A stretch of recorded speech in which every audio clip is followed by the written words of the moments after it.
નમસ્કાર. પછી એ સમયગાળા દરમિયાન બહિષ્કાર અને સ્વદેશી આંદોલન. આપ જાણો છો કે 1905માં સ્વદેશી આંદોલન થયું. સ્વ એટલે પોતાના દેશની વસ્તુનો જ ઉપયોગ કરવો. ગાંધીજી રોજ વારંવાર કહેતા કે અંગ્રેજો ભારતમાં શા માટે આવ્યા? વેપાર કરવા. એમનો હેતુ શું હતો? વેપાર કરીને કમાવું, એમના દેશની વસ્તુ વેચવી અને નફો મેળવવો. તો આપણે એવું ના થઈ શકે કે આપણે આપણા દેશની જ વસ્તુ વાપરીએ, વિદેશની વસ્તુનો બહિષ્કાર કરીએ, બાયકોટ કરી દઈએ. નથી જોઈતી અમારે. અમે ભૂખ્યા મરી જશું, તરસ્યા મરી જશું, પણ અમે અમારા દેશની જ વસ્તુ વાપરશું. અને રાષ્ટ્રવાદની તો ખૂબ જરૂર છે દોસ્ત. ઘણી વખતે એવું થાય કે આપણા દેશની વસ્તુ હોય ને કે નથી સારી, અને અમેરિકાની કોઈક સારી વસ્તુ એટલે કે આપણી કે પેરેલલ જ હોય, અને થોડી ટેકનોલોજીથી વધારે સારી બની પણ હોય, છતાં પણ તમે તમારી દેશની વસ્તુને શા માટે આવું કહી શકો કે સારી નથી? તમે એ અમેરિકામાં જઈને આવું બોલજો, તરત જ કહેશે કે તમારે એ જરૂર નથી, અહીંથી જઈ શકો છો. જ્યારે આ દેશની વસ્તુ હોય તો એને સારી કરવા માટે તો સ્વયંથી પ્રયત્ન કરવો પડશે ને. એટલે સ્વદેશી આંદોલન છે, એનો પ્રચાર કઈ રીતે થાય છે એની વાત કરીશું. અને રાષ્ટ્રીય ચળવળમાંથી એક ખૂબ મહત્ત્વનો અહીંયા સ્વદેશી ચળવળનો એક જબરદસ્ત કાર્ય છે. અને એ જ સમયગાળા દરમિયાન સ્વદેશી આંદોલન ચાલ્યું, અને એ જ સમયગાળા દરમિયાન બંગાળાના ભાગલા 1905માં સ્વદેશી ચળવળ તો ચાલુ જ હતી. અને એ જ સમયગાળા દરમિયાન વાઇસરોય, હવે કોઈ જગ્યાએ તમને લોર્ડ શબ્દ નહીં જોવા મળે, અને ક્યાંક ચોપડીમાં નવી પ્રિન્ટ થઈને આવી છે, ક્યાંક રહી ગયું હોય તો નવી એડિશનમાં પાઠ્યપુસ્તક મંડળે સુધારવાની કોશિશ કરી છે. આપ સારસ્વત મિત્રો છે, હું બાયસેકના માધ્યમથી કહું છું, હું સમીક્ષક છું નવમામાં. કદાચ ભૂલ થઈ ગઈ હોય તો આપને મારી વિનંતી છે કે આપણે હવે કોઈ જગ્યાએ લોર્ડ શબ્દ વાપરશું નહીં, માત્ર વાઇસરોય. એટલે વાઇસરોય 1905માં બંગાળાના ભાગલા પડ્યા. એ વખતે બંગાળાની અંદર અહીં ચોપડીમાં આંકડા નથી આપેલા, 7,80,00,000 પબ્લિક હતી, મોટો પ્રાંત હતો. ભાગલા પડવા પાછળનો હેતુ ચોક્કસ અંગ્રેજોનો કન્સેપ્ટ ક્લિયર હતો કે જો બંગાળી પ્રજાની રાષ્ટ્રવાદની ભાવના વ્યાપક થઈ જશે, અહીંયા જો આપણે ભાગલા પાડો અને રાજકરોની નીતિ, ભાગલા પાડો અને રાજકરોની નીતિ જો નહીં અપનાવીએ તો વહીવટ કરવો અને લાંબો સમય શાસન કરવું અંગ્રેજો માટે મુશ્કેલ બની જશે. એટલે એમને સ્ટ્રેટેજી બનાવી કે આપણે કરવું શું. એટલે વાઇસરોય કરઝને બંગાળાના ભાગલા પાડી દીધા 1905માં, અને એમની કૂટનીતિ ભાગલા પાડો, ડિવાઈડ એન્ડ રૂલ્સ, ભાગલા પાડો અને રાજ કરોની નીતિ એમને અપનાવી. એ સમયગાળા દરમિયાન સ્વદેશી આંદોલન પણ જબરદસ્ત ચાલેલું. આપ જાણો છો કે એ વખતે બ્રિટિશ શાસન હેઠળનો જે બંગાળ પ્રાંત છે એમાં ઓરિસ્સા, હાલના જે બંગાળ, ઓરિસ્સા અને બિહારનો સમાવેશ થતો. અને બિહારમાંથી છત્તીસગઢ અલગ પડી, પણ એ પણ એમાં જ હતું. આવડા મોટા પ્રાંતનો વહીવટ કરવો અઘરો હતો, થતો હતો. વહીવટ તો સરસ રીતે થઈ શકતો હતો, કારણ કે એમને તો ઉઘરાવાનું જ હતું. મહેસૂલ ઉઘરાવી ગમે તે રીતે ઇંગ્લેન્ડને મજબૂત જ બનાવવું આર્થિક રીતે, એ માટે તો એ આવેલા. પણ એમને ભાગલા પાડવાનો મુખ્ય હેતુ શું હતો કે ભારતના બીજા પ્રદેશ કરતાં, ખૂબ મહત્ત્વનો સેન્ટેન્સ છે, ભારતના બીજા પ્રદેશ કરતાં બંગાળ રાષ્ટ્રીય ચેતનાનું કેન્દ્રબિંદુ હતું. અને આપ જાણો છો કે રવિન્દ્રનાથ ટાગોર, કવિવર ગુરુ, શાંતિનિકેતન વિદ્યાપીઠ, અને એ વખતે શિક્ષણનો વ્યાપ, સુભાષચંદ્ર બોઝ, આપણને દેશ કે દો લાલ પ્રાપ્ત થયે. અને સુભાષચંદ્ર બોઝનું દેશમાં મેં એમને વાંચેલા છે, એટલે મને એમના વિશે બોલવું હોય તો 2 કલાક બોલી શકાય. એમને દેશ માટે ખૂબ ઊંચી આહુતિ આપી છે. એવા વ્યક્તિને સત વંદન હોય.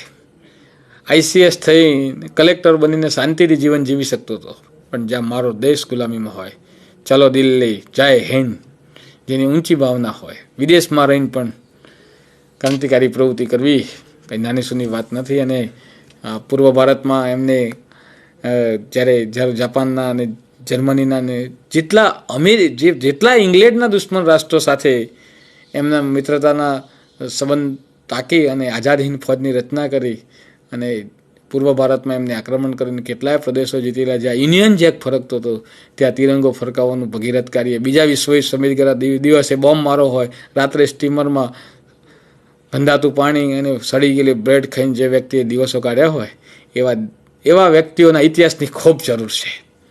આ દેશ રોજ ભાવિ પેઢી હિસ્ટ્રી ભૂલી રહી છે. મને આ બહુ દુઃખ છે કે હિસ્ટ્રી એટલે કે વાર્તા નહીં દોસ્તો.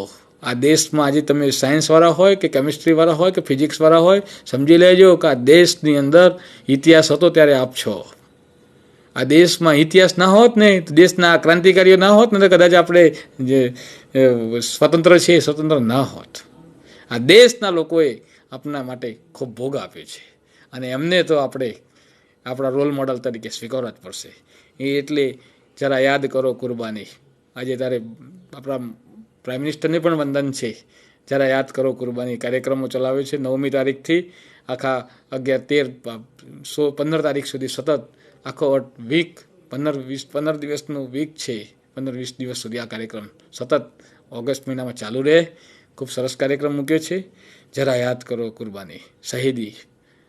અને આ કાર્યક્રમને આપણે ખૂબ માણવો. આ કાર્યક્રમનો મુખ્ય હેતુ આ છે અને એ આપણે ખાસ સમજીએ.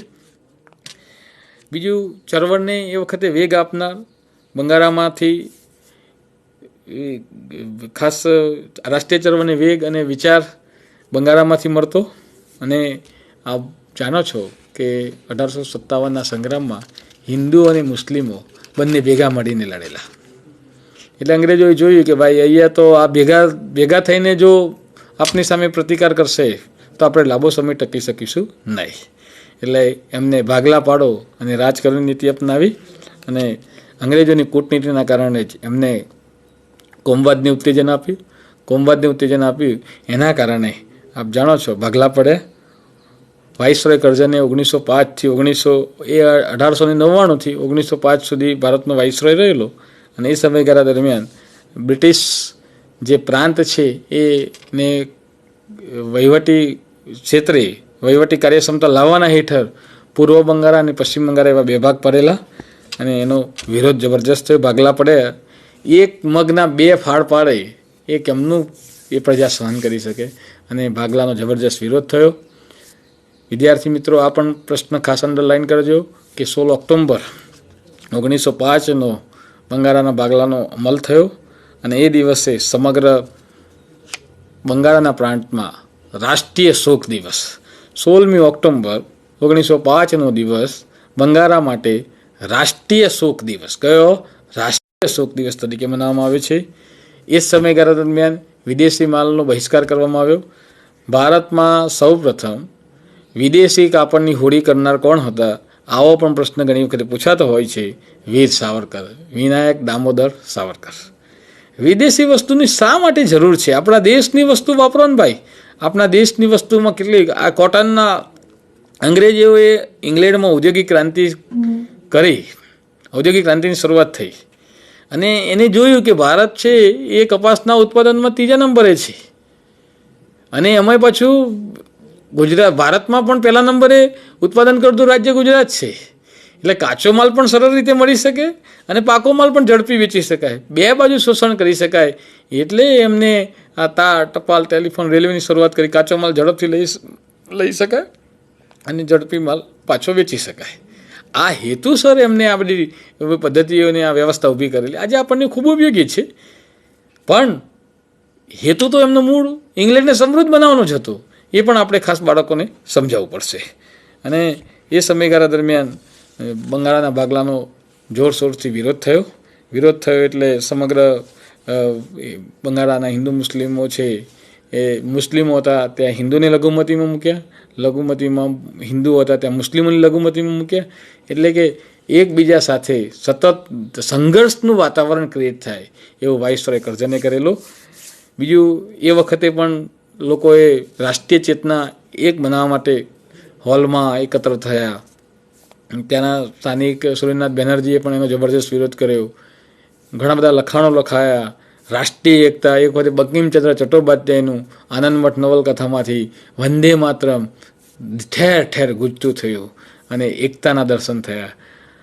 વિદેશી નો પણ જબરજસ્ત વિરોધ થયો અને સ્વદેશી વસ્તુ વપરાવી, વિદેશી વસ્તુનો ત્યાગ કરવામાં આવ્યો, સ્વદેશી અપનાવવું, વિદેશીનો બહિષ્કાર કરવો, રાષ્ટ્રીય શિક્ષણને મહત્ત્વ આપવામાં આવ્યા. 3 મુદ્દાઓ ઉપર જબરજસ્ત લડત ચાલી અને સ્વદેશી આંદોલનથી ભારતને તો ખૂબ લાભ થયો છે, કારણ કે જે વસ્તુની જરૂરિયાત છે એ તો ઉપયોગમાં લેવાની જ છે. અને એના કારણે ઇંગ્લેન્ડને વેપારમાં મોટો ફટકો પડ્યો. ઇંગ્લેન્ડમાંથી, એટલે કે ઇંગ્લેન્ડનું માન્ચેસ્ટર, ઇંગ્લેન્ડનું જ્યાંથી કાપડનું વધારે ઉત્પાદન થાય છે એવું શહેર માન્ચેસ્ટર છે. માન્ચેસ્ટરને જબરજસ્ત ફટકો પડ્યો. ઇંગ્લેન્ડથી આયાત થતી ખાંડ છે, બૂટ છે, સિગારેટ છે, તમાકુ છે, આવી બધી વસ્તુઓ છે એ ભારતમાં આવતી ઓછી થઈ ગઈ અને આપણા દેશનું બનેલું જે કાપડ છે એનો વેપાર વધ્યો. સ્વદેશી માલ બનતા કારખાના ધમધમતા લાગ્યા. એ સમયગાળા દરમિયાન હિન્દની અંદરથી જે વસ્તુ બનતી હતી એનો જબરજસ્ત વેપાર થયો. માત્ર એ સમયગાળા દરમિયાન ઉત્તર પ્રદેશ છે, મદ્રાસ છે, ચેન્નઈ છે, મધ્યપ્રદેશ છે, મુંબઈ છે વગેરે પ્રાંતોમાં પણ આ લડતના પ્રત્યાઘાતો પડ્યા અને ગુજરાતમાં પણ સ્વદેશી આંદોલનનો પડઘો પડ્યો. સ્વદેશી વસ્તુ એટલી બધી વપરાવા લાગી કે વિદેશી વસ્તુ લોકો ભૂલી ગયા અને આનો પડઘો બ્રિટિશ પાર્લામેન્ટમાં પડ્યો કે આપણા દેશમાંથી આ સમયગાળા દરમિયાન આટલી બધી વસ્તુ ભારતમાં નિકાસ થતી હતી, આટલી બધી વસ્તુ ત્યાં મોકલાતી હતી, આજે કેમ બંધ થઈ ગઈ? એટલે પછી એમને સર્વેક્ષણ કર્યું હશે અને એના ઉપરથી એમને ખ્યાલ આવ્યો કે પુનઃવિચારણા કરવા માટે એ બ્રિટિશ સરકારને ફરજ પડી અને 6 વર્ષ પછી, કેટલા વર્ષ પછી? 1905માં બંગાળના ભાગલા પડ્યા. 1905માં 6 ઉમેરી દો એટલે 1911માં બ્રિટિશ પાર્લામેન્ટે જોયું કે ભાઈ અર્થવ્યવસ્થા આપણી તો પડી ભાગે એવી છે, એટલે 1911માં એમને બંગાળના શું કર્યા? ભાગલા રદ કર્યા. બંગાળના ભાગલા રદ થયા અને આ હિન્દવાસીઓ માટે એ યાદગાર વિજય ગણાય છે. લોકોએ જોરથી એનો ઉત્સાહ કર્યો અને આમાંથી એક એવું જાણવા મળ્યું કે સંગઠનમાં શક્તિ છે. બધા જો એક થઈને જો આપણે લડીએ તો ચોક્કસ સફળ થઈએ અને શક્તિનો વિજય થયો અને અંગ્રેજો શાસન વિરુદ્ધ એક નવી ચેતના ઊભી થઈ અને આ નોંધપાત્ર વિજયની એ વખતના સમયગાળા દરમિયાન પણ એની ખૂબ નોંધ લેવામાં આવી. ત્યાર પછી 1905 પછી 1906ની અંદર મુસ્લિમ લીગની સ્થાપના 1906માં થઈ. આપ જાણો છો કે અંગ્રેજોનું તો હેતુ સ્પષ્ટ છે કે હિન્દુ મુસ્લિમ એકતા છે એમાં વૈમનસ્ય ઊભું કરવું અને એ વૈમનસ્ય ઊભું કરવા માટે વાઇસરોય મિન્ટો શું કાર્ય કરે છે, પાકિસ્તાનના સાચા સર્જક કઈ રીતે બને છે, એ આપણે આ ટૂંક નોંધમાં જોઈશું. એટલે મિત્રો, આ ટૂંક નોંધ પરીક્ષામાં પૂછાય છે, બંગાળના ભાગલા પણ પૂછાય છે. ઘણી વખતે પરીક્ષામાં 3 માર્કની આવી ટૂંક નોંધ પૂછાતી હોય છે. મુસ્લિમ લીગની ટૂંક નોંધમાં તમારે આવું લખવાનું થાય કે અંગ્રેજોએ ભાગલા પાડો. એ પણ પ્રશ્ન પૂછાય છે. અંગ્રેજોએ ભાગલા પાડો અને રાજ કરવાની નીતિ અપનાવી અને હિન્દુ અને મુસ્લિમ વચ્ચે વૈમનસ્ય ઊભું કર્યું હતું, ઊભું કરવા માગતા હતા. આ એમનો હેતુ હતો. અને એ સમયગાળા દરમિયાન ચોપડીમાં પણ લોટ છપાયું છે. વાઇસરોય આવી જશે. એ વખતના વાઇસરોય મિન્ટો અને હિન્દી વજીર મોલ્લે એ બંને ભારતના રાષ્ટ્રવાદને કચરી નાખવા માટે એક યોજના બનાવી નાખી અને એ વખતે જે ઉપલા વર્ગમાં જે મુસ્લિમો હતા એમની તરફ એ જ્યારે જાય ત્યાં કોઈ પણ સમસ્યા થાય તો મુસ્લિમોની તરફદારી કરે. એટલે મુસ્લિમોની તરફદારી કરવાની શરૂઆત કરી અને મુસ્લિમો ભારતમાં જ અલગ મતદાન મંડળ માગે, પોતાનું અલગ મતદાન મંડળની માગણી કરે અને મુસ્લિમોના સંગઠનની રચના કરી અને એ સંગઠનને અંગ્રેજો સમજાવવામાં સફળ રહ્યા. પરિણામે 1906ની અંદર મુસ્લિમ લીગની સ્થાપના થઈ અને એ વખતે મુસ્લિમ લીગના ધાર્મિક વડા આગા ખાન અને ઢાકાના નવાબ સલીમ ઉલ્લા ખાન અને વાઇસરોય મિન્ટો અને એમના ખાનગી મંત્રી ડનલોપ સ્મિથે ખૂબ જ આ અલગ મતદાન મંડળ માટેની માગણીના કાર્યમાં ખૂબ જ એમને ખાસ ભૂમિકા ભજવી હતી. મુસ્લિમો અને અંગ્રેજોએ પણ પ્લેટફોર્મને, સમયને, સંજોગોને ધ્યાનમાં રાખીને મુસ્લિમોનું અધિવેશન, કોંગ્રેસનું અધિવેશન બંને એક જ સાથે ભરાય એટલે મુસ્લિમ પ્રતિનિધિઓ છે એ કોંગ્રેસના અધિવેશનમાં હાજર ના રહી શકે. કેટલું લાંબુ સ્ટ્રેટેજી એમની હતી કે આવું વાતાવરણ થાય, ભેગા ન થઈ શકે અને આખા દેશની અંદરથી હિન્દુ મુસ્લિમ એકતા છે ક્યારે પણ ના સધાય એવું એમને વાતાવરણ પૂરું પાડ્યું.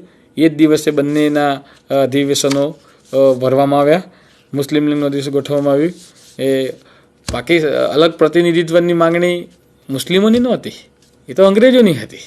અંગ્રેજો એવું ઈચ્છતા હતા કે આવી માગણી થાય, અંદર વિગ્રહ થાય, અંદર ઝઘડાઓ થાય, હિન્દુ મુસ્લિમ એકતા ક્યારે સધાય નહીં, આપણાથી લાંબો સમય શાસન થાય, અંદર ઝઘડ્યા કરે, આપણે લાંબો સમય શાસન કરીએ અને ભારતમાં જેટલું શોષણ થાય એટલું સારી રીતે શોષણ કરી શક્યા. આ એમનો મુખ્ય હેતુ હતો. એ સ્પષ્ટ થઈ જાય છે અને એ અંગ્રેજોની નીપજ હતી. મિન્ટો એ મુસ્લિમોને શરૂઆતથી જ સહયોગી બનવાની નીતિ અપનાવી હતી, એ પણ આપણે જાણી શકીએ છીએ. અને ખાસ કેટલાક લેખકો મિન્ટોને પાકિસ્તાનના સાચા સર્જક કહે છે.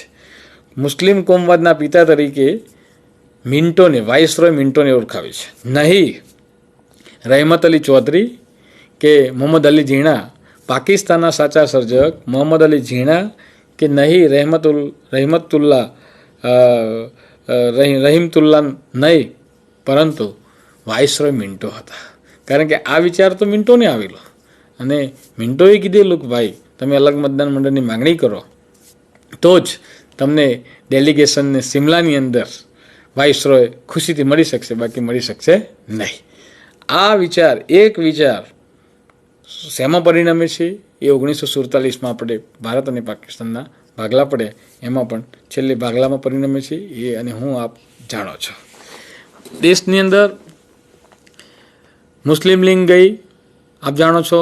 દેશ એ વખતે અંગ્રેજોને આપણા દેશમાંથી હાંકી કાઢવા માટે આંદોલન ચાલુ જ હતું અને એ આંદોલનની અંદર ભારતના જે યુવા, જે 18 થી 24 વર્ષના જે ક્રાંતિકારીઓ છે એમને શું ફાળો આપ્યો છે એની ખાસ વાત કરીશું. ઉગ્ર ક્રાંતિકારી ચળવળોની વાત કરીશું. અહીંયા આ ટોપિકમાં આવે છે. ખૂબ સરસ વાત છે. ભારતમાં ખાસ ભારતમાં આ પ્રશ્ન પણ પૂછાય છે, ભારતમાં ક્રાંતિકારી પ્રવૃત્તિની ચળવળની શરૂઆત કરનાર વાસુદેવ બળવંત ફડકે હતા. વાસુદેવ બળવંત ફડકેએ કરેલી. દામોદર ચાફેકર અને બાલકૃષ્ણ ચાફેકર આ બે ભાઈઓ હતા. એ સમયગાળા દરમિયાન વીર સાવરકર, વિનાયક દામોદર સાવરકર, બારેન્દ્ર ઘોષ, ખુદીરામ બોઝ, પ્રફુલ્લ ચાકી, રામપ્રસાદ બિસ્મિલ, અશફાક ઉલ્લા ખાન, ચંદ્રશેખર આઝાદ, ભગતસિંહ, શિવરામ, રાજગુરુ, સુખદેવ, બટુકેશ્વર દત્ત, રોશનસિંહ જેવા આપણા એ વખતના ક્રાંતિકારીઓ છે. એમને આપણી દેશની આઝાદી માટે હસ્તમોહે શહીદી વરેલી છે, હસ્તમોહે દેશને માટે લટકી ગયા છે. એમને આપણા સતવંદન. એકલી અહિંસાથી આઝાદી નથી મળી, આ સ્પષ્ટ વાત કરું છું બાયસેકના માધ્યમથી. આ લોકો એટલે કે આપણા ક્રાંતિકારીઓએ પણ જબરજસ્ત અંગ્રેજોની ઊંઘ હરામ કરી નાખેલી. એક પણ મિનિટ શાંતિથી બેઠા નથી.